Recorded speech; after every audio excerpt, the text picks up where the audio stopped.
کہ پوری دنیا کی بات نہیں ہو رہی. ہم میں سے بعض لوگ اس حدیث کو ایسے بیان کرتے ہیں گویا اللہ اور اللہ کے رسول سے بھی زیادہ حق والدین کا بنا دیتے ہیں. ایسا نہیں ہے. یہ بات ابھی آگے آئے گی انشاءاللہ. دنیا کے رشتہ داروں میں وہ پوچھ رہے ہیں کہ مجھ پر سب سے زیادہ حق کس کا ہے؟ تو آپ صلی اللہ علیہ وسلم نے فرمایا تیری ماں کا. نہیں کہ اس کے بعد کس کا ہے؟ فرمایا تیری ماں کا. پھر تیسری دفعہ پوچھا اچھا جی اس کے بعد کس کا ہے؟ فرمایا تیری ماں کا. چوتھی مرتبہ پوچھا اس کے بعد کس کا حق ہے؟ فرمایا تیرے باپ کا. فقہاء نے لکھا کہ اس سے مراد یہ معلوم ہوتی ہے کہ ماں کا حق باپ کے حق سے بھی 3 گنا زیادہ ہے. اس ماں نے کیا کیا کچھ برداشت نہیں کیا ہوگا. ہمارے یہاں بعض اوقات یہ حدیث کے طور پہ بیان کر دیا جاتا ہے کہ اللہ کے رسول صلی اللہ علیہ وسلم کی حدیث ہے. حدیث نہیں ہے. خلفائے راشدین میں سے غالباً حضرت عمر کا قول رضی اللہ تعالیٰ پوچھا گیا کہ اگر کوئی شخص ایسا ہو کہ جو خراسان کے علاقے میں رہتا, اس زمانے میں خراسان یہ ہمارا جو سرحد کا علاقہ اور ساتھ افغانستان ہے یہ علاقہ ہوا کرتا ہے, پوچھا گیا کہ اگر کوئی شخص خراسان سے چلے اس حالت میں کہ اس نے اپنی ماں کو اپنے کندھوں پر اٹھایا ہو اور وہ پیدل سفر کرتا کرتا اسی حالت میں ماں کو کندھوں میں بٹھائے ہوئے بیت اللہ پہنچ جائے, کتنا طویل سفر. تو انسان خود پیدل چل کے کر لے بڑی بات ہے, کجا یہ کہ اس نے اپنی والدہ کو اپنے کندھوں پر بٹھا رکھا ہو, اس حالت میں بیت اللہ پہنچے اور پھر اس بیت اللہ کا طواف کرے اور اپنی والدہ کو ایسے کندھوں میں بٹھا کے حج کروائے اور پھر واپس پیدل خراسان پہنچ جائے اپنی والدہ کو کندھوں پہ بٹھا کے. اس نے تو اپنی ماں کا حق ادا کر کے نہیں کیا. تو سیدنا عمر رضی اللہ تعالیٰ نے فرمایا بخدا اس نے اپنی ماں کی ایک رات کا حق بھی ادا نہیں کیا, ایک رات کا بھی نہیں ادا کیا. یہ ماں کا حق ہے. اللہ نے اپنی محبت کو دنیا والوں کے سامنے ایکسپلین کرنے کے لیے ماں کی محبت کو مثال بنایا ہے. جتنی تمہاری ماں تم سے محبت کرتی ہے اس سے 70 گنا زیادہ اللہ تم سے محبت کرتے ہیں. اللہ نے اس مثال بنائی. اور یہ بھی میں ایک بات عرض کر دوں بہرحال کہ ماں کے حقوق ہمارے ہاں الحمدللہ بہت اچھی طرح بیان ہوتے رہتے ہیں, اور وہ ماں کے حقوق کچھ اس طرح سے بیان ہوتے ہیں بعض اوقات کہ محسوس ہوتا ہے کہ باپ بیچارے کا کوئی حق ہی نہیں ہے. تو ایک حدیث ذرا اس حوالے سے بھی سن لیں. باپ ویسے بھی ذرا ہمیں تھوڑا سخت معلوم ہوتا ہے, ذرا اس کی گھریاں اور اس کی ڈانٹ ڈپٹ زیادہ ہوتی ہے. ماں کی طرف رجحان خاص طور پر نوجوانوں کا زیادہ ہوتا ہے کیونکہ ماں نرم مزاج کی حامل. تو یہ نہ سمجھیں کہ باپ کا کوئی حق نہیں ہے یا کوئی بہت ہی شاید کوئی کسی کونے خدرے میں باپ کا بھی کوئی حق پڑا ہوا ہوگا, ایسا نہیں ہے. اللہ کے رسول صلی اللہ علیہ وسلم کے پاس ایک بوڑھے صحابی آئے کہ رسول اللہ صلی اللہ علیہ وسلم میرا ایک نوجوان بیٹا ہے, مجھے اس کی آپ سے شکایت کرنی ہے. آپ صلی اللہ علیہ وسلم فرمایا بولو. کہا جی وہ جب میں گھر میں کوئی شے اٹھاتا ہوں نا تو وہ مجھے فوراً کہتا ہے ابا جی واپس رکھیں واپس رکھیں. یہ کوئی بدتمیزی سے نہیں کہہ رہا, وہ آرام سے کہہ رہا ہے ابا جی واپس رکھ دیں نہ اٹھایا کریں. رسول اللہ صلی اللہ علیہ وسلم نے فرمایا اس کے بیٹے کو بلاؤ. تو بلا لیا گیا. آپ صلی اللہ علیہ وسلم نے اس نوجوان سے پوچھا تو اپنے باپ کو کیوں منع کرتا بھائی؟ اے رسول اللہ صلی اللہ علیہ وسلم میرے والد ہیں, میرے لیے قابل احترام ہے, لیکن مسئلہ یہ کہ بوڑھے ہو گئے, ہاتھ ان کے کانپنے لگے کمزوری کی وجہ سے. جب کوئی شے اٹھاتے ہیں تو ہاتھ کانپتے, وہ چیز ہاتھ سے چھوٹ کے زمین پہ گرتی ہے, ٹوٹ جایا کرتی ہے, نقصان ہوتا ہے. تو مجھے یہ ڈر لگتا ہے کہ کوئی شے اٹھائیں گے تو توڑ دیں گے, نقصان کریں گے, تو میں ان سے عرض کرتا ہوں ابا جی نہ اٹھائیں. اللہ کے رسول صلی اللہ علیہ وسلم کی آنکھوں میں آنسو آئے. فرمایا اللہ کے بندے ایک وقت وہ تھا جب تیرے ہاتھ کانپا کرتے تھے اور تو کسی شے کو پکڑنے کے قابل نہیں ہوتا تھا اور تو چیزیں توڑ دیا کرتا تھا. اس وقت تیرا باپ تجھے منع نہیں کرتا تھا, تو چیز توڑتا تھا, وہ اس کی کرچیاں سمیٹتا تھا اور پھر تیرے لیے وہ چیز نہیں لا کے دوبارہ رکھ دیتا تھا تاکہ تو دوبارہ اسے توڑ دے. اس نے تجھے کبھی منع نہیں کیا, آج تو اسے کیسے منع کر سکتا ہے؟ اور پھر آپ صلی اللہ علیہ وسلم نے فرمایا انکا ومالکا لابیکا, بے شک تو بھی اور تیرا مال بھی یہ سب تیرے باپ کا ہے. آج تو جس جگہ پہ پہنچا ہوا ہے تیرے باپ کی وجہ سے. لہذا ماں کی دعا جنت کی ہوا ہے تو باپ کی دعا بھی جہنم کی نہیں ہے, وہ بھی جنت میں لے جانے والی شے ہے. اللہ کے رسول نے فرمایا صلی اللہ علیہ وسلم کہ باپ کی ناراضگی میں اللہ کی ناراضگی ہے، اس سے بچا کرو. ماں باپ کے حقوق ہیں، اور انسانوں کے حقوق جو ہمارے اوپر ہیں ان میں سے سب سے زیادہ حق تو بہرحال ماں باپ کا ہی ہے. تو فرمایا ہم نے وصیت کی انسان کو اس کے والدین کے بارے میں، خاص طور پر اس کی ماں کے بارے میں جس نے بڑی کمزوریاں برداشت کی، جس نے بڑا صبر اور بڑی تکلیفیں برداشت کی اس کے لیے، اور پھر اسے 2 سال دودھ بھی وہ پلاتی رہی ہے. کیا وصیت کی ہے؟ انشکر لی، اللہ فرمانے میرا شکر ادا کرو، والدیک، اور اپنے والدین کا بھی شکر ادا کرو، ان کا احسان مانو، ان سے ادب و احترام سے پیش آؤ. اگر وہ بوڑھے ہو گئے ہیں تو ان کا احترام کرنے کی کوشش کرو. اللہ کے رسول فرماتے ہیں صلی اللہ علیہ وسلم کہ جبرائیل میرے پاس آئے اور انہوں نے کہا اللہ کے نبی صلی اللہ علیہ وسلم میں دعا کرتا ہوں ہلاک ہو جائے وہ شخص جو اپنے والدین میں سے دونوں کو یا ان میں سے ایک کو اپنے بڑھاپے کی عمر میں پائے اور پھر ان کی خدمت کر کے جنت نہ وصول کر سکے، ہلاک ہو جائے. اللہ کے نبی نے اس پر آمین کہہ دیا صلی اللہ علیہ وسلم. جبرائیل دعا مانگ رہے ہوں تو جبرائیل اپنی مرضی سے تو نہیں دعا مانگ سکتے، اللہ کے حکم سے مانگ رہے ہوں، اور اس پر اللہ کے رسول صلی اللہ علیہ وسلم آمین کہہ رہے ہوں تو اس دعا کی رد ہونے کا کوئی امکان ہی نہیں ہو سکتا، اس کی قبولیت میں شک ہی نہیں ہو سکتی. یہاں تک پھر قرآن میں اللہ نے فرمایا، ہم پڑھ آئے ہیں بنی اسرائیل میں کہ یہاں تک کہا گیا ہے کہ اگر تمہارے والدین بوڑھے ہو جائیں، بعض اوقات انسان بڑھاپے میں جاتا ہے تو بچوں جیسی حرکتیں کرنے لگتا ہے، اس کا حافظہ کمزور ہو جاتا ہے، اس کے اعصاب کمزور ہو جاتے ہیں، وہ اپنے بچپن کی طرف واپس لوٹتا ہے. اگر تمہارے والدین کبھی تمہیں کوئی سخت بات کر بھی دیں، آگے سے تمہیں اف کہنے کی اجازت بھی نہیں. عرب میں ناگواری کے اظہار کا سب سے ہلکا انداز ہے یہ اف کہنا، تمہیں یہ بھی کرنے کی اجازت نہیں. ان کا احسان مانا کرو، بلکہ دعا سکھائی ہے اللہ ربنا اغفر لی والدیک، اللہ مجھے بھی معاف کر اور میرے والدین کی بھی مغفرت فرما دے. ہر نماز میں بیٹھ کے پڑھنے کی کا حکم دیا گیا ہے. یہ اللہ نے دعا سکھائی، رب ارحمہما کما ربیانی صغیرا، یا اللہ ان دونوں پر، میرے والدین پر اپنی رحمت فرما دے جیسے کہ میرے بچپن میں مجھ پر شفقت کیا کرتے تھے. تو فرمایا اب میرا بھی شکر ادا کرو اور اپنے والدین کا بھی شکر ادا کرو، الیہ المصیر، میری ہی طرف تمہیں واپس لوٹنا ہے. اچھا یہاں تک تو سارے معاملہ ٹھیک ہے، والدین کا احترام بھی، ان کا ادب بھی، ان کی اطاعت کا بھی معاملہ کہ بہرحال جو بات وہ کہیں اس کو مانا جائے. لیکن مکہ میں جب اسلام کی دعوت پھیلنا شروع ہوئی ہے تو مکہ کے نوجوان بعض ایسے تھے جو بڑی تیزی سے دین اسلام کی طرف آئے ہیں. نوجوان وہ ہیں جو قوت و طاقت سے بھرپور ہوا کرتے ہیں، جن کے اندر حق کو حق کہنے کی صلاحیت بھی ہوتی ہے، جو مصلحتوں کی پرواہ نہیں کرتے، جس کو ٹھیک سمجھتے ہیں اس کی طرف ہو جاتے ہیں. ان میں سے بعض نوجوانوں کو یہ مسائل درپیش ہوئے کہ ان کے بہت قریبی رشتہ داروں نے، خاص طور پہ ان کے والدین نے ان کی مخالفت شروع کر دی. بعض تو ایسے صحابہ تھے جن کی ماں نے مرن برت رکھ لیا، بھوک ہڑتال کر دی تا دم مرگ، کہ مر جاؤں گی کچھ نہیں کھاؤں گی جب تک تم محمد صلی اللہ علیہ وسلم کو چھوڑ نہیں دیتے. اب اس سالے نوجوان کی پریشانی کا اندازہ لگائیں کہ وہ اللہ کے رسول کو بھی نہیں چھوڑ سکتا صلی اللہ علیہ وسلم اور اپنی ماں کو بھی نہیں چھوڑ سکتا، کیا کرے؟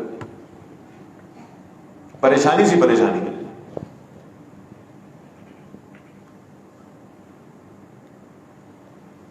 اور اس میں خاص طور پر جو ایک مثال ہمارے سامنے آتی ہے وہ اس نوجوان کی ہے جسے اللہ تعالیٰ نے اپنے دین کی ہدایت عطا فرمائی اور وہ مکے کے سب سے مالدار گھرانے سے تعلق رکھتا تھا، مصعب بن عمیر رضی اللہ تعالیٰ. ذرا دولت کا اور لائف سٹائل کا اندازہ لگائیے. مصر سے ان کے کپڑے سل کے آیا کرتے تھے، اور بعض روایات میں آتا ہے کہ جو لباس ہوا کرتا تھا اس پہ سونے کے تاروں سے کڑھائی ہوتی تھی. شام کی خوشبو لگاتے تھے، عراق کے بنے ہوئے جوتے پہنتے تھے، سر سے پاؤں تک امپورٹڈ برانڈڈ. بڑے خوبصورت نوجوان تھے، بڑے صالح نوجوان تھے. اللہ تعالیٰ نے حسن بھی عطا فرمایا تھا، انداز تکلم بھی خوب تھا، گفتگو کرتے تھے تو لوگ رک کے ان کی بات سنا کرتے تھے، بہترین لباس پہنتے تھے، خوشبو جو لگاتے تھے تو روایات میں آتا ہے کہ جس گلی سے دن میں ایک مرتبہ گزر جاتے تھے اس گلی سے گزرنے والا ہر شخص یہ دعویٰ کر سکتا تھا کہ آج یہاں سے مصعب گزرا ہے، وہاں سے اس قدر خوشبو آیا کرتی تھی۔ بہترین عرب کی جو سواری ہے وہ ان کے پاس ہوا کرتی تھی، بہت بڑا استبل تھا گھوڑوں کا، اور بہترین سے بہترین شاندار گھوڑا جو ہے وہ استعمال کرتے تھے۔ لوگ ان کی مثالیں دیا کرتے تھے، جیسے ہم کل قارون کا واقعہ پڑھ رہے تھے نا، کہ قارون جہاں سے گزرتا تو لوگ کہتے تھے ایسا لائف سٹائل کہیں ہمارا ہوتا۔ ایسے مکہ کے لوگ مصعب کو فیسینیٹ کیا کرتے تھے رضی اللہ تعالیٰ عنہ کہ کاش ایسا لائف سٹائل ہمیں مل جائے۔ اللہ نے ایمان کی توفیق عطا فرمائی، کلمہ پڑھا محمد رسول اللہ صلی اللہ علیہ وسلم کا، اور پھر اجازت مانگی کہ کیا میں اپنے اسلام کو چھپا لوں؟ آپ صلی اللہ علیہ وسلم نے اجازت مرحمت فرما دی، چھپائے رکھا، بتایا نہیں کسی کو۔ ایک دن جب دار ارقم میں داخل ہوئے اللہ کے رسول صلی اللہ علیہ وسلم سے ملاقات کے لیے تو کسی نے دیکھ لیا، صحابہ چھپ چھپ کے آیا کرتے تھے، کسی نے دیکھ لیا، اس نے گھر جا کے بتایا، بہت بڑا کاروبار تھا ان کا، باپ مر چکا تھا، چچا کاروبار سنبھالتا تھا، اور کاروبار کا جو یعنی سمجھے کہ جو اصل ملکیت تھی اس کی وہ ان کی والدہ کے پاس ہوا کرتی تھی، امیر ترین گھرانے۔ کسی نے آگے ان کی والدہ کو بتا دیا کہ آپ کا بیٹا جو ہے نا وہ اس نئے نبی پر محمد صلی اللہ علیہ وسلم ایمان لے آیا ہے۔ وہ بڑی سیکھ پا ہوگی، اس نے سارے رشتہ داروں کو اکٹھا کیا، پنچایت بٹھائی، مصعب گھر سے باہر ہے اور سب انتظار میں بیٹھ گئے کہ مصعب آئیں گے تو ذرا ان سے پوچھتے ہیں، جواب طلبی کرتے ہیں، باز پرس کرتے ہیں۔ حضرت مصعب رضی اللہ عنہ اللہ کے رسول صلی اللہ علیہ وسلم کے پاس سے نکلے، وہی شاہانہ انداز، وہی بہترین لباس، وہی شاندار جوتا اور وہی بہترین خوشبو اور شاندار سواری، اور چلتے چلتے سیدھے آ گئے ہیں اپنے گھر۔ ذرا تصور کریں کہ کسی گلی کے کنارے پر کسی چوک میں کھڑے ہوئے وہ نوجوان جو دور سے مصعب کو دیکھ رہے ہوں گے، اشارے بھی کرتے ہوں گے، اور مصعب کو اچھی طرح پتا ہوگا یہ میرے بارے میں اشارے کر رہے ہیں، میرے لباس کی تعریف کر رہے ہیں، میری خوشبو کی تعریف کر رہے ہیں، میری سواری کی تعریف کر رہے ہیں۔ یہ سب باتیں سنتے سنتے مصعب اپنے گھر کے اندر داخل ہوئے، سامنے وہ سب بیٹھے ہوئے پنچایت بنا کے۔ آتے ساتھ ماں نے پوچھا ہے کیا تم محمد صلی اللہ علیہ وسلم پر ایمان لے آئے؟ اب غیرت کا تقاضا یہ تھا کہ جھوٹ نہ بولا جائے، چھپا کے رکھنا تو اور سے ہے، تو جائز ہے۔ تو مصعب رضی اللہ تعالیٰ نے کہا کہ ہاں میں محمد صلی اللہ علیہ وسلم پر ایمان لے آیا۔ تو ماں کو بڑا غصہ آیا، اس نے اپنے خاندان کے لوگوں سے کہا اس کو باندھو رسیوں سے اور مارو جب تک کہ یہ انکار نہیں کر دیتا محمد صلی اللہ علیہ وسلم کا۔ عام طور پہ ذہن میں یہ کیفیت ہوتی ہے کہ وہ جو یہ امیر گھرانوں کے بچے ہوتے ہیں نا، یہ ذرا تھوڑے سے اندر سے بزدل واقع ہوتے ہیں، ذرا مار پڑے گی تو ٹھیک ہو جائے۔ تو مصعب رضی اللہ تعالیٰ عنہ بہرحال ایک امیر گھرانے سے تعلق رکھنے والے نوجوان تھے، لیکن بڑے جنگجو طبیعت کے مالک تھے۔ انہوں نے کہا جو میرے قریب آیا نا میں قتل کر دوں گا اس کو، ہاتھ لگانے نہیں دوں گا۔ تو چچا آگے بڑھا، اس نے فوراً ان کی والدہ کو کہا بھابی کوئی نہیں تسی اندر جاؤ، اور ساڈا منڈا ایسے سمجھا لینے سمجھ جائے گا، جذباتی ہے، نوجوان ہے، ایسے ہی بے وقوفی کر بیٹھا ہے، کوئی نہیں ہم سمجھاتے ہیں، ٹھیک ہو جائے گا، آپ جائیں نا۔ ماں اندر چلی گئی، چچا نے سمجھانے کی کوشش کی، مصعب نے کہا نہ مر جاؤں گا محمد رسول اللہ کا دامن نہیں چھوڑوں گا صلی اللہ علیہ وسلم۔ اب چچا کو بھی غصہ آیا، اس نے کہا ٹھیک ہے اگر ایسا ہی ہے نا پھر جاؤ، نکل جاؤ ہمارے گھر سے، ہم تمہیں جائیداد سے آپ کرتے ہیں، کاروبار بھی تم سے واپس لیتے ہیں، جاؤ دفعہ ہو جائے سے۔ تو وہی ایکسپیکٹ کر رہا تھا کہ اس مرحلے پر مصعب رضی اللہ تعالیٰ تھوڑا سا رکیں گے، سوچیں گے، کوئی نیگوشیٹ کریں گے تھوڑا بہت۔ مصعب رضی اللہ تعالیٰ نے فوراً چہرہ موڑا اور واپس جانے لگے۔ اسے اور غصہ آیا، اس نے کہا موسیٰ یہ جو لباس تم نے پہن رکھا ہے نا یہ بھی ہمارا دیا ہوا ہے، واپس کر دے. اور سرپرائزنگلی حضرت موسیٰ رضی اللہ تعالیٰ نے وہ لباس بھی اتار دیا. یہ بھی رکھ لو، نہیں ضرورت، اللہ کے رسول کو نہیں چھوڑوں گا صلی اللہ علیہ وسلم. ماں کا دروازہ کھٹکھٹایا، ماں نے دروازہ کھولا تو حیران کہ بے لباس اس حالت میں. اس نے فوراً قریب پڑا ہوا ایک چمڑے کا ٹکڑا اٹھایا اور موسیٰ کو دیا، کہا اس سے اپنے سطر کو ڈھانپو. اور ماں اب یہ تصور کر رہی کہ چچا نے بڑا برا سلوک کیا ہے کہ کپڑے بھی اتروا لیے، تو شاید موسیٰ مجھ سے معافی مانگنے آیا. ہاں کہو کیا کہنا چاہتے ہو؟ کہ اماں جان میں تو جا رہا ہوں سب کچھ چھوڑ کے، بس جاتے جاتے نا آپ کو یہ کہنے آیا ہوں محمد رسول اللہ کا کلمہ پڑھ لے، نہیں تو آپ جہنم میں جائیں گے. میں اپنی ماں کو جہنم میں جاتا ہوا نہیں دیکھنا چاہتا. یعنی وہ تصور کر رہی تھی کہ شاید مجھ سے معافی مانگے گا اور واپس آ جائے گا. وہ ان کو دعوت دے رہا ہے. گھر سے نکلے، کتنی دیر کا پروسیس ہوگا یہ سارا؟ چند منٹ لگے ہوں گے. وہ چوک پہ کھڑے ہوئے نوجوان جو اشارے کر رہے تھے وہ ابھی وہیں کھڑے ہوں گے، اور اب وہ دیکھتے ہوں گے کہ اس مصحف کے پاس نہ سواری ہے، نہ جوتے ہیں، نہ لباس ہے، نہ گھر ہے، نہ رہنے کی کوئی جگہ ہے، نہ کھانے پینے کو کچھ ہے. اس حالت میں حیران، ارے بھائی ایسا کیوں ہوا؟ اور کسی نے کہا یہ ضرور اس کے ساتھ اس لیے ہوا ہوگا کہ یہ محمد صلی اللہ علیہ وسلم پر ایمان لے آیا ہے. اور سب نے بالاتفاق یہ کہا ہوگا کہ اچھا بڑا ہی گھاٹے کا سودا کیا ہے پھر تو اس نے. ہم تو اس کی زندگی کا تصور کیا کرتے تھے کہ کاش ہمارے پاس بھی ایسی زندگی ہوتی، کاش ہمارا ایسا لائف سٹائل ہوتا. اور یہ ایک دین کی وجہ سے، ایک نبی کی وجہ سے یہ اپنا سب کچھ قربان کر رہا ہے. اس نے بڑا گھاٹے کا سودا کیا. وہی سب جملے جو آج ہمارے نوجوان کے لیے بولے جاتے ہیں، اس نے اپنا فیوچر تباہ کر دیا، اس نے اپنا کیریئر ختم کر دیا، اس نے یوں کر دیا، اس نے یوں کر دیا، اس بے وقوفی کا فیصلہ کر لیا. اچھا خاصا ڈاکٹر تھا، اچھا خاصا انجینئر تھا، اچھا خاصا بزنس مین تھا، مولوی ہو گئے.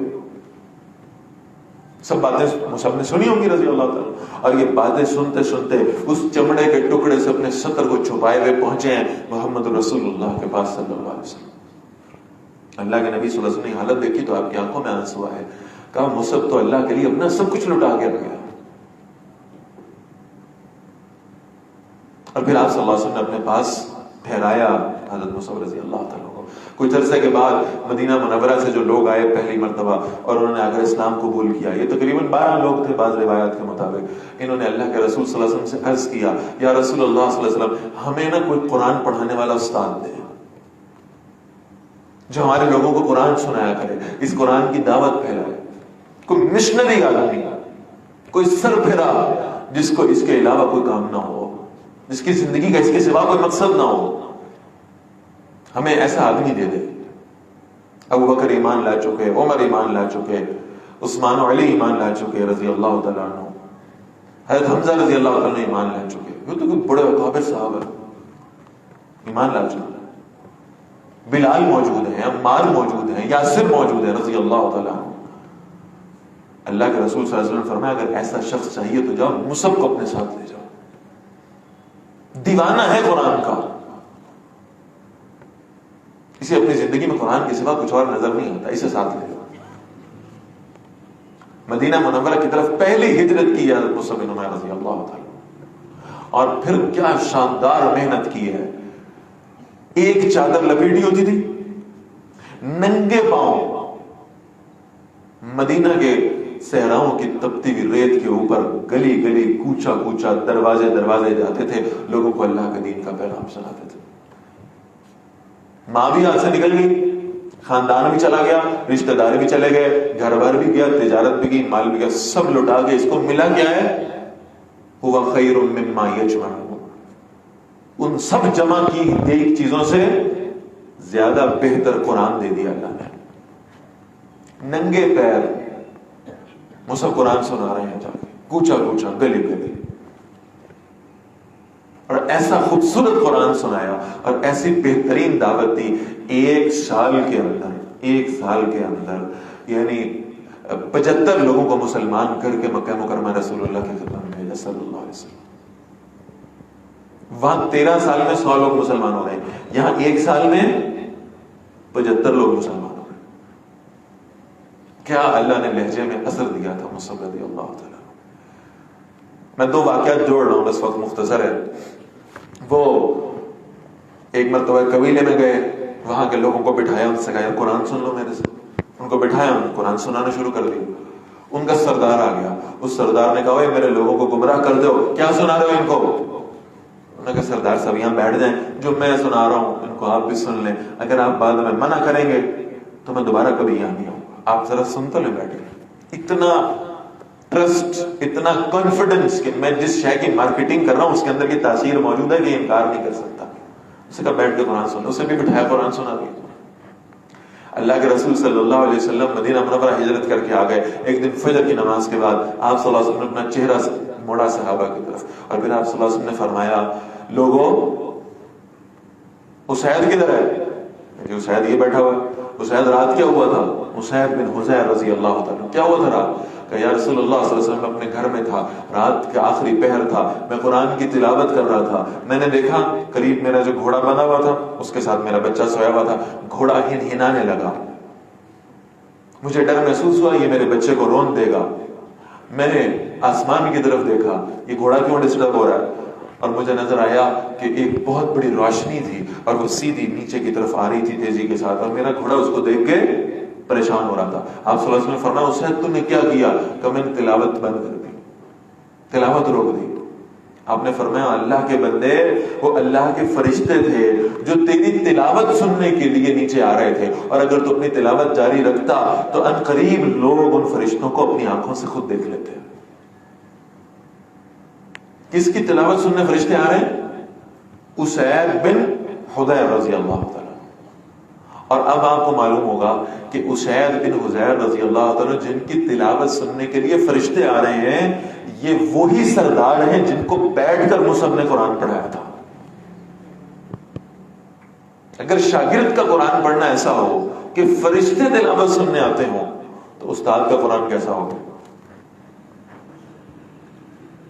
رضی اللہ تعالیٰ کرتے رہے قرآن کی خدمت. نبی اکرم صلی اللہ علیہ وسلم مسجد نبوی تشریف لے آئے تو مواقعات مدینہ ہوئی, ایک انصاری ایک مہاجر, بھائی تجارت آدھی, کھیتیاں آدھی, مال آدھا, خزانے آدھے, سب تقسیم ہو رہا ہے.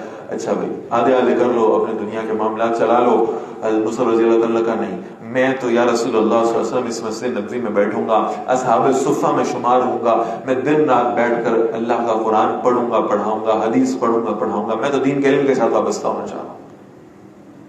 بیٹھ گیا اصحاب الصفہ میں, 2 سال گزارے ایسے کہ کوئی کچھ کھانے کو دے جاتا تھا تو کھا لیتے تھے, نہیں ہوتا تھا تو روزہ رکھ لیتے تھے. قرآن کی محنت چل رہی, ایک چادر باندھی ہوئی ہے اور پیروں میں جوتا نہیں ہے, اور قرآن کی محنت چل رہی. عجیب زندگی. غزوہ بدر میں گئے, جہاد کیا. غزوہ احد کی باری آئی, رسول اللہ صلی اللہ علیہ وسلم لشکر روانہ کرنے لگے. آپ نے فرمایا تمہیں پتہ ہے آج ہم نے فیصلہ کیا ہے کہ مسلمانوں کا جو جھنڈا ہے نا وہ مصعب کے ہاتھ میں ہوگا رضی اللہ. کیوں بھائی؟ قرآن کا خادم ہے. اس کی عزت یہ ہے کہ مسلمانوں کا جھنڈا اس کے ہاتھوں میں پکڑایا جائے. حضرت مصعب رضی اللہ تعالیٰ غزوہ احد میں شریک ہوئے, جنگ لڑ رہے تھے. ایک کافر نے کیا کیا کہ اس نے بازو پہ, دائیں بازو پہ وار کیا. جھنڈا پکڑا ہوا تھا, دائیں بازو پہ وار کیا, بازو یہاں سے کٹ گیا. جھنڈا بائیں میں پکڑ لیا. اس نے بائیں بازو پہ وار کیا, بایاں بھی کٹ گیا. ایسے جھنڈے کو دبوچ لیا اپنے جو بقیہ باہیں تھیں. اسے تیسرا وار کیا, مصعب رضی اللہ تعالیٰ شہید ہو گئے. یہ تھے جو جب شہید ہوئے تو یہ افواہ اڑ گئی تھی کہ رسول اللہ صلی اللہ علیہ وسلم شہید ہو گئے, کیونکہ ان کے چہرے کی مماثلت تھی اللہ کے نبی صلی اللہ علیہ وسلم کے ساتھ. شہید ہو گئے, جنگ ختم ہو گئی. صحابہ نبی اکرم صلی اللہ علیہ وسلم کی خدمت میں حاضر ہوئے. یا رسول اللہ صلی اللہ علیہ وسلم ایک مشکل درپیش ہے, ہمارے ساتھ چلیے اور ہمیں اس مشکل کا حل بتائیں. اللہ کے نبی صلی اللہ علیہ وسلم اپنے خیمے سے نکلے اور ساتھ چلے. دیکھا تو قبر کھود دی گئی ہے, مصعب رضی اللہ تعالیٰ کی میت ساتھ پڑی ہے, اور صحابہ عرض کرتے ہیں یا رسول اللہ صلی اللہ علیہ وسلم مصعب کے پاس صرف ایک چادر ہے.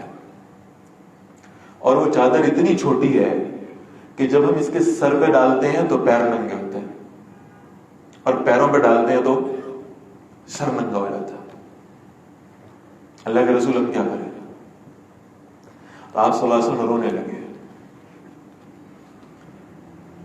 یہ وہ شخص تھا جو مصر کا سلا ہوا لباس پہنتا تھا، جو شام کی خوشبو لگاتا تھا، جو عراق کے جوتے پہنتا تھا، عرب کا بہترین گھوڑا جس کی سواری ہوا کرتا تھا، آج اس حالت میں دنیا سے رخصت ہو رہا ہے کہ اس کے پاس ایک چادر پوری نہیں ہے اپنے جسم کی۔ یہ ایسے جا رہے ہیں دنیا سے۔ حضور نے فرمایا اس کو قبر میں لیٹاؤ، صحابہ نے حکم کی تعمیل کی، قبر میں لٹا دیا۔ پھر آپ صلی اللہ علیہ وسلم نے فرمایا اس کے سر کو اس چادر سے ڈھانپو اور پیر ننگے ہو جائے تو ان پہ پتھر ڈالو۔ تو صحابہ نے ایسا کر دیا۔ یا رسول اللہ اب کیا کریں؟ آپ نے فرمایا اب تم باہر آ جاؤ۔ اور پھر حضرت عمر رضی اللہ تعالیٰ عنہ بیان کرتے ہیں کہ میں دیکھ رہا ہوں بڑی حیرانی سے کہ یہ کیا منظر ہے، اللہ کے رسول صلی اللہ علیہ وسلم خود مصعب کی قبر میں اترے۔ پھر آپ صلی اللہ علیہ وسلم نے اپنے گھٹنے زمین پہ لگائے، پھر آپ نے مصعب کے چہرے سے چادر اٹھائی اور آپ نے مصعب کے ماتھے پہ بوسہ لیا، اور آپ صلی اللہ علیہ وسلم نے فرمایا اللہ کے بندے میرے بیٹے میں تجھ سے راضی ہو گیا، اللہ بھی تجھ سے راضی ہو گیا، میں تجھے اللہ کے سپرد کرتا ہوں، اب میں جنت میں تم سے ملاقات کروں۔ اور یہ کہہ کے چادر دوبارہ اڑا دی۔ اور حضرت عمر رضی اللہ تعالیٰ کہنے میں باہر کھڑا رو رہا تھا، کاش اس کی جگہ عمر کی میت ہوتی، اور اللہ کے نبی ایسا فیئرویل مجھے دیتے۔ اس نے اپنی ماں گوائی، اس نے اپنا خاندان گوایا، اس نے اپنی دولت گوائی، اس نے تجارت بھی گوائی، اس نے اپنا کیریئر فیوچر تباہ کر کے، دنیا والوں سے پوچھو گے تو اس سے بڑا ناکام آدمی کوئی نہیں ہوگا، اور اللہ کے رسول سے پوچھو گے تو وہ کہتے ہیں قیامت تک جب تم اپنی زبان پر اس آدمی کا نام لاؤ تو ساتھ اعلان کرنا رضی اللہ تعالی عنہ، اللہ اس سے راضی ہو چکا، یہ جنتوں کا مکین ہو چکا۔ ان نوجوانوں نے بہت کچھ گنوایا اللہ کی خاطر، ان کی تسلی کے لیے، ان کی تشفی کے لیے اللہ نے کہا والدین کا حق اپنی جگہ، لیکن اللہ اور اللہ کے رسول کے حق سے زیادہ نہیں ہے۔ فرمایا وَإِن جَاهَدَاكَ عَلَىٰ أَن تُشْرِكَ بِي مَا لَيْسَ لَكَ بِهِ عِلْمٌ فَلَا تُطِعْهُمَا، اگر تمہارے والدین تم سے اس بات پر کوشش کریں، تمہیں زور لگائیں اس بات پر، مجبور کر دیں کہ تم اللہ کے ساتھ کسی کو شریک ٹھہراؤ، فَلَا تُطِعْهُمَا، ہرگز ان کی اطاعت مت کرنا، اس لیے کہ اللہ سے بڑھ کر حق کسی کا نہیں ہے، اللہ کے رسول سے بڑھ کر حق کسی کا نہیں ہے۔ لا طاعت لمخلوق فی معصیت الخالق، ابو داؤد کی حدیث، اللہ کے رسول فرماتے ہیں صلی اللہ علیہ وسلم خالق کی نافرمانی میں مخلوق کی اطاعت ہو ہی نہیں سکتی، چاہے وہ ماں ہے، چاہے باپ ہے، چاہے بہن بھائی ہیں، چاہے رشتہ دار ہیں، چاہے بیوی بچے ہیں، اللہ کی نافرمانی کے لیے ان کی اطاعت نہیں ہوگی۔ جب تم نے قیامت کے روز کھڑے ہو کر اسی ماں کے بارے میں، اسی باپ کے بارے میں، انہی بہن بھائیوں کے بارے میں، انہی بیوی بچوں کے بارے میں کہنا ہے کہ یا اللہ میرا ان سے کوئی تعلق نہیں ہے، بس مجھے بچا لیں، یہ سب جہنم میں جاتے ہیں تو چلے جائیں، مجھے اس جہنم سے بچا لیں، تو آج ان کی خوشنودی اور رضا حاصل کرنے کے لیے اللہ کی نافرمانی کیوں کرتے ہو؟ فلا تطعهما، ہرگز ان کی اطاعت مت کرو، وصاحبهما فی الدنیا معروفا، دنیا کے معاملے میں ان کے ساتھ اچھے طرح چلتے رہنا، دنیا میں ان تمہارا بیہیویئر، تمہارا ایٹیٹیوڈ ان کے ساتھ خراب نہیں ہونا چاہیے، لیکن اطاعت نہیں ہوگی، اللہ اور اللہ کے رسول صلی اللہ علیہ وسلم کی قائم کردہ حدود سے باہر نکل کر اطاعت نہیں ہوگی کسی اور کی۔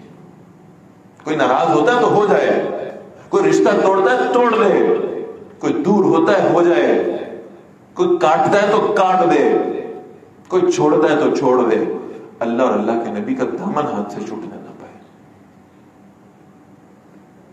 یہ اصول ہونا چاہیے مومن کی زندگی کا، ورنہ یہ بات لکھ لیں آپ ان رشتہ داروں کو، بیوی بچوں کو، گھر والوں کو، سب کو اگر آپ مطمئن کرنے کے چکر میں پڑ گئے نا تو انشاءاللہ میں قسم کھا کے کہتا ہوں قیامت تک نہیں کر سکتے. انہوں نے راضی ہونا نہیں ہے، اس لیے کہ ان کی رضا مطلوب نہیں ہے. رضامندی مطلوب ہے اللہ کی، اللہ راضی ہوگا. اور جب آپ اللہ کو راضی کریں گے تو میں اس پر بھی قسم کھاتا ہوں کہ جب آپ اللہ کو راضی کرنے کی کوشش کریں گے اللہ دنیا والوں کو آپ سے راضی کر دے گا. نبی اکرم صلی اللہ علیہ وسلم فرماتے ہیں اللہ جب اپنے کسی بندے سے محبت کرنے لگتا ہے تو جبرائیل کو بلاتا ہے اور کہتے ہیں جبرائیل تم مجھ سے محبت کرتے ہو؟ کہتے یا اللہ آپ سے میں کیسے محبت نہ کروں. تو اللہ فرماتے ہیں ٹھیک ہے اگر تم مجھ سے محبت کرتے ہو نا تو پھر اس کا تقاضا یہ ہے کہ میں اپنے فلاں بندے سے محبت کرتا ہوں، تم بھی اس بندے سے محبت کرو. جبرائیل اس بندے سے محبت کرنے لگتا ہے. پھر جبرائیل علیہ السلام سارے فرشتوں کو اکٹھا کرتے ہیں اور کہتے ہیں تم اللہ سے محبت کرتے ہو؟ کہتے ہیں جی بالکل کرتے ہیں. کہ پھر اللہ اپنے فلاں بندے سے محبت کرتا ہے، تم بھی اس سے محبت کرو. اللہ کے فرشتے اس سے محبت کرنے لگتے ہیں اور پھر زمین میں ندا دی جاتی ہے اوے اللہ سے محبت کرنے کے دعوے دار ہو، اگر تم اللہ سے محبت کرتے ہو تو اللہ اپنے فلاں بندے سے محبت کرتے ہیں، تمہیں چاہیے تم بھی اللہ کے اس بندے سے محبت کیا کرو. لوگوں کے دلوں میں اس شخص کی محبت ڈال دی جاتی ہے، اس کی صحبت کی برکت سے اللہ لوگوں کو ایمان عطا فرما دیتے ہیں. اس کی قربت میں بیٹھنے والوں کی مغفرت ہو جایا کرتی ہے. لہذا سب کو چھوڑ کر بس ایک اللہ کو اپنا بنا لے تو انشاءاللہ زندگی کے راستے سیدھے ہو جائیں گے.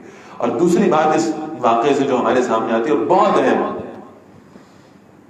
وہ جو جذبہ قرآن مجید کے علم کا سیکھنے اور سکھانے کا، پڑھنے اور پڑھانے کا جو جذبہ مصعب بن عمیر رضی اللہ تعالیٰ عنہ نے دکھایا ہے نا، وہ جذبہ اللہ آج ہمارے نوجوانوں میں پیدا فرما دے.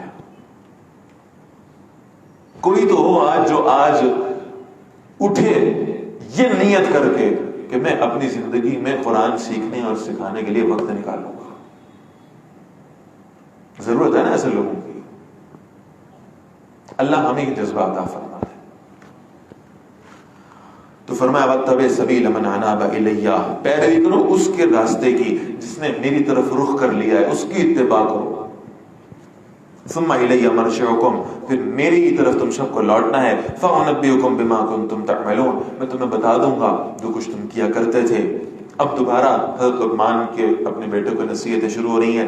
یا بنیا، اے میرے بیٹے، انہا ان تک مثقال حبۃ من خردل، اگر کوئی عمل ہو چاہے وہ رائی کے دانے کے برابر چھوٹا، فتکن فی صخرۃ، پھر وہ کسی چٹان میں ہو، او فی السماوات، یا آسمانوں میں، او فی الارض، یا زمین میں، یاتی بہ اللہ، اللہ اسے لے آئے گا. ان اللہ لطیف خبیر، بے شک اللہ بہت باریک بین اور خوب باخبر ہے. یا بنیا، اے میرے بیٹے، اقم الصلاۃ، نماز قائم کرو، وامر بالمعروف، نیکی کا حکم دو، ونہی عن المنکر، اور برائی سے روکا کرو، واصبر علی ما اصابک، اور جو تمہیں تکلیف پہنچے اس پر صبر کیا کرو. ان ذالک من عزم الامور، بے شک یہ ہمت کے کاموں میں سے. ذرا یہ نوٹ فرماتے جائیں، وہ لوگ جنہیں اللہ نے والدین بنایا ہے، جنہیں ماں اور باپ بنایا ہے، اور وہ یہ آیات سن رہے ہیں، ذرا ان میں سے وہ کام نوٹ کرتے جائیں جو ہم نے اپنی اولاد کو سکھا دی ہے، جن کی نصیحت ہم اپنے اولاد کو کر چکے ہیں. کیا ہم نے اپنے اولاد کی تربیت ایسی کی ہے کہ وہ اس خاکے میں پورا اتر چکے ہیں جس کو اللہ بیان فرما رہا ہے؟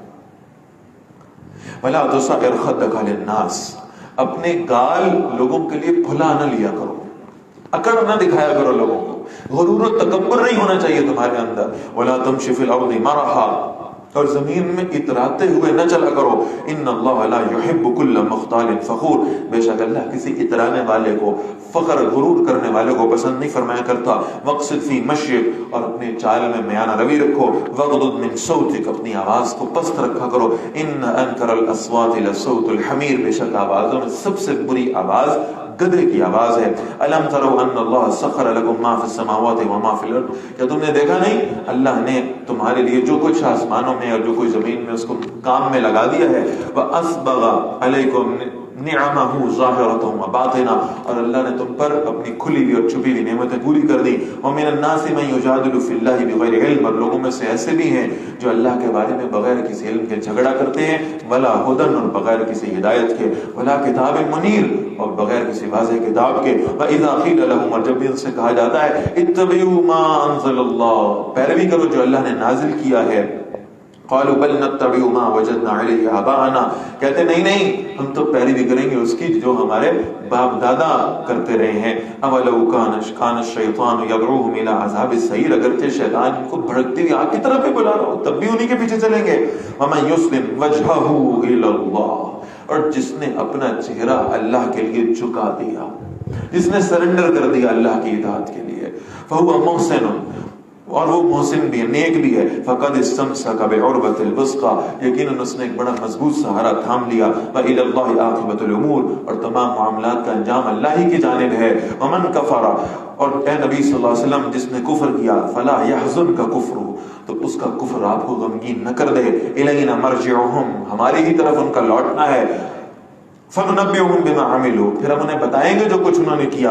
ان اللہ علیم بذات الصدور، بے شک اللہ سینوں کے راز جانتا ہے. نُمَتِّعُهُم قَلِيلًا، ہم انہیں تھوڑا سا زندگی کا سامان دے رہے ہیں. ثُمَّ نَضْطَرُّهُم إِلَىٰ عَذَابٍ غَلِيظٍ، پھر ہم انہیں سخت عذاب کی طرف گھیر کے لے آئیں گے. وَلَئِن سَأَلْتَهُمْ، اور نبی صلی اللہ علیہ وسلم اگر آپ ان سے سوال کریں مَنْ خَلَقَ السَّمَاوَاتِ وَالْأَرْضَ، کس نے آسمانوں اور زمین کو بنایا ہے، لَيَقُولُنَّ اللَّهُ، ضرور کہیں گے اللہ نے. قُلِ الْحَمْدُ لِلَّهِ، فرمائیے تمام شکر اللہ کے لیے ہے. بل اکثرهم لا يعلمون، لیکن ان میں سے اکثر جانتے نہیں ہیں. للہ ما فی السماوات والارض، جو کچھ آسمان اور زمین میں سب اللہ کے لیے ہے. ان اللہ هو الغنی الحمید، بے شک اللہ بے نیاز اور ہر تعریف کے لائق ہے. ولو ان ما فی الارض من شجرۃ اقلام، اور اگر ایسا ہو کہ زمین میں جتنے بھی درخت ہیں وہ کلمے بن جائیں. والبحر یمدہ، اور سمندر اس کی سیاہی بن جائیں. من بعدہ سبعۃ ابحر، اس کے بعد 7 سمندر اور آ جائیں سیاہی بننے کے لیے. ما نفدت کلمات اللہ، اللہ کے فرمان ختم نہیں ہوں گے، اللہ کے حکم ختم نہیں ہوں گے، اللہ کی شان اور عظمت کا بیان ختم نہیں ہوگا. ان اللہ عزیز حکیم، بے شک اللہ زبردست اور کمال حکمت والا ہے. ما خلقکم، تمہارا پیدا کرنا نہیں ہے. ولا بعثکم، اور نہ ہی تمہارا زندہ کرنا ہے. الا کنفس واحدہ، مگر ایک جان کی طرح ہے. ان اللہ سمیع بصیر، بے شک اللہ سب کچھ سننے والا، سب کچھ دیکھنے والا ہے.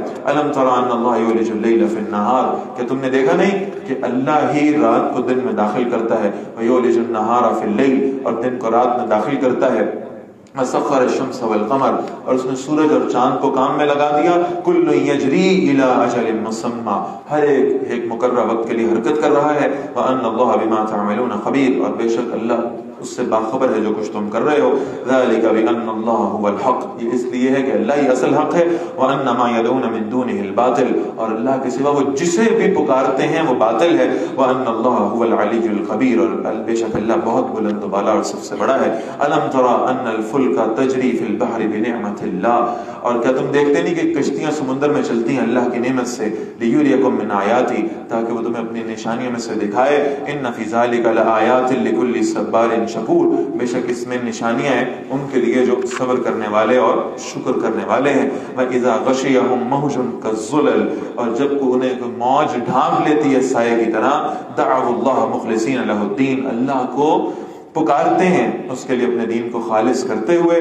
فلما نجاہم الی البر، پھر جب اللہ انہیں خشکی کی طرف نجات دے دیتے ہیں. فمنہم مقتصد، تو ان میں سے کچھ ہیں جو میانہ روی اختیار کرنے والے ہیں. وما یجحد بآیاتنا الا کل خطار کفور، اور ہماری آیات کا انکار نہیں کرتا مگر وہ جو بہت بے وفا اور بے حد ناشکرا ہے. یا ایھا الناس اتقوا ربکم، اے لوگو اپنے رب کی نافرمانی سے بچو. وَخْشَوْا يَوْمًا لَا يَجْزِي وَالِدٌ عَنْ وَلَدِهِ، اور ڈرو اس دن سے جب باپ اپنے بیٹے کے کام نہیں آئے گا. وَلَا مَوْلُودٌ هُوَ جَازٍ عَنْ وَالِدِهِ شَيْئًا، اور بیٹا بھی اپنے والد کے کوئی کام نہیں آئے گا. إِنَّ وَعْدَ اللَّهِ حَقٌّ، بے شک اللہ کا وعدہ سچا ہے. فَلَا تَغُرَّنَّكُمُ الْحَيَاةُ الدُّنْيَا، ہرگز تمہیں دنیا کی زندگی دھوکے میں نہ ڈالے.